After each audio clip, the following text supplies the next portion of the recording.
दिल्लीवाल्यांना काय दाखवतोय तू ताकद?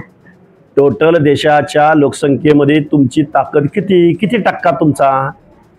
त्यामुळे महाराष्ट्रातला ओबीसी सोड, पण देशातला ओबीसी एकत्र आला तर तुझं काय होईल? आणि तू दिल्लीला कशाला जातोय? अरे तू तिकडे अमेरिकेत, युगांडामध्ये, स्वित्झर्लंडमध्ये जा, तिकडे तुझी गरज आहे.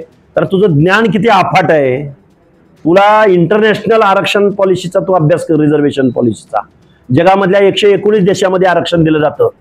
ते सत्ताधाऱ्यांना नव्हे, राज्यकर्त्यांना नव्हे, डॉमिनंट कास्ट असणाऱ्या माणसांना नव्हे, त्या त्या देशामधल्या. तू खरं तर तू दिल्लीच्या लायकीचा नाही, तू अमेरिकेच्या लायकीचा आहे, तिकडे जा.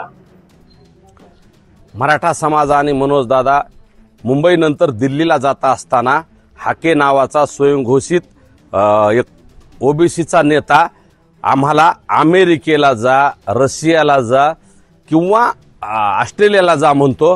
ठीक आहे, नक्की मराठी ऑस्ट्रेलियाला, मुंबईला जात, नंतर दिल्लीनंतर अमेरिकेला, रशियाला, ऑस्ट्रेलियाला आणि जगात जातील.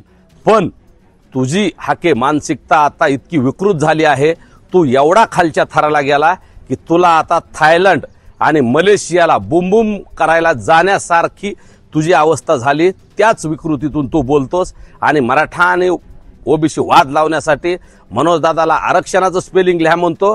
अरे ते आरक्षणाचंच नाही, त्यांनी आरक्षणाचं स्पेलिंग बी लिहितील आणि आरक्षण बी मिळवून दाखवले मराठ्याला, ते बी ओबीसीत. परंतु तुला स्वतः डोक्यावर टक्कल असताना तू टोप घालून लोकाला जसा फसवतोस, टोप्या टाकतोस, मराठा आणि ओबीसी वाद लावून ओबीसी समाजाला फसवतोस, ते अगोदर बंद कर. नसता तुझा टोप उचकून तुझ्या टकलात एक ठोके दिल्याशिवाय आम्ही राहणार नाहीत आणि तुझी मस्ती उतरल्याशिवाय राहणार नाहीत, हे सुद्धा तू ध्यानात ठेव.